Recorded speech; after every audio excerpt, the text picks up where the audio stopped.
بسم اللہ الرحمن الرحیم۔ السلام علیکم ورحمۃ اللہ تعالی وبرکاتہ۔ الحمد للہ رب العالمین، الصلاۃ والسلام علی سید المرسلین، اما بعد فاعوذ باللہ من الشیطان الرجیم، بسم اللہ الرحمن الرحیم۔ دوستو بزرگو، آج ہم جانیں گے وضو کرنے کا مسنون طریقہ۔ تو وضو کرنے کا مسنون طریقہ یہ ہے، پہلے نیت کر کے وضو کرنے، قبلہ رو اونچی جگہ بیٹھے، وضو کا پانی پاک جگہ گرائے اور وضو کرنے سے پہلے بسم اللہ العظیم والحمد للہ علی دین الاسلام۔ میں ایک بار دوبارہ پڑھ دیتا ہوں، بسم اللہ العظیم والحمد للہ علی دین الاسلام پڑھ لے، پھر دونوں ہاتھ پہنچوں تک 3 بار دھوئے، یعنی کلائی تک دھوئے، اور اس کا خیال رکھے کہ انگلیاں کی گانٹھیاں اور کروٹیں پانی بہنے سے نہ رہ جائے، ورنہ وضو نہ ہوگا۔ پھر 3 مرتبہ مسواک کرے، پھر 3 بار اس طرح کلی کرے کہ منہ کی تمام جڑوں اور دانتوں کی سبب کھڑکیوں میں، غرض ہر بار منہ کے اندر اور ہر پرزے پر پانی بہہ جائے، اور روزہ نہ ہو تو غرارہ کرے، اور کلی یا غرارہ دائیں ہاتھ سے پانی لے کر کرے۔ پھر بائیں ہاتھ کی چھوٹی انگلی ناک میں ڈال کر ناک صاف کرے، اور 3 چلو سے 3 بار ناک میں پانی چڑھائے کہ جہاں تک نرم گوشت ہوتا ہے ہر بار اس پر پانی بہہ جائے، اور روزہ نہ ہو تو ناک کی جڑ تک پانی پہنچائے۔ یہ کام دائیں ہاتھ سے کرے۔ پھر منہ دھونے کے لیے دونوں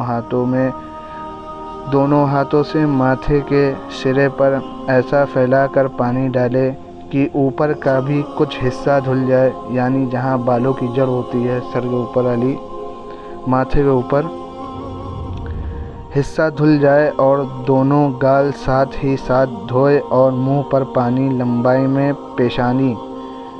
پیشانی کے بالوں کی جڑوں سے ٹھڈی کے نیچے تک، اور چوڑائی میں ایک کان سے دوسرے کان تک بہائے۔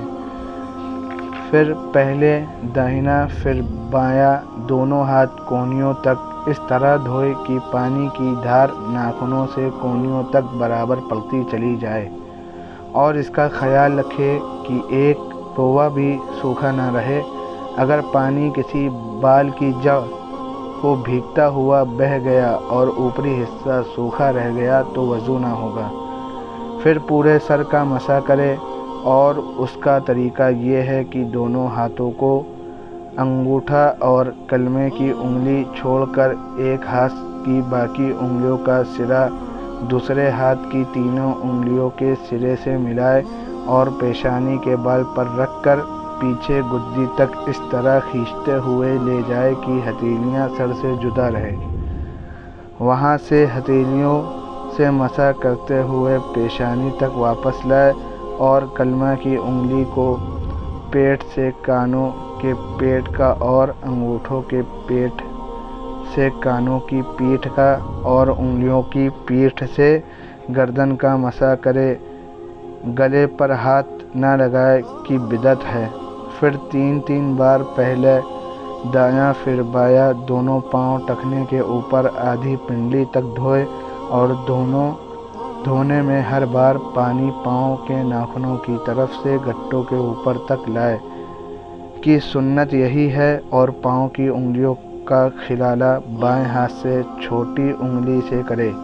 وضو کے بعد میانی پر کچھ پانی چھڑک لے کہ شیطانی وسوسہ کو دور کرتا ہے۔ شیطانی وسوسہ مطلب جیسے وضو کر کے کھڑے ہوئے اور ذہن میں آیا کہ پیشاب کی 2 بوند نکل گئی یا 2 قطرے بہہ گئے، بار بار ایسا وجوہات خیال آتا رہتا ہے، تو اس کے لیے یہ کر لے کہ وضو کے بعد میانی پر کچھ پانی چھڑک لے کہ شیطانی وسوسوں کو دور کرتا ہے۔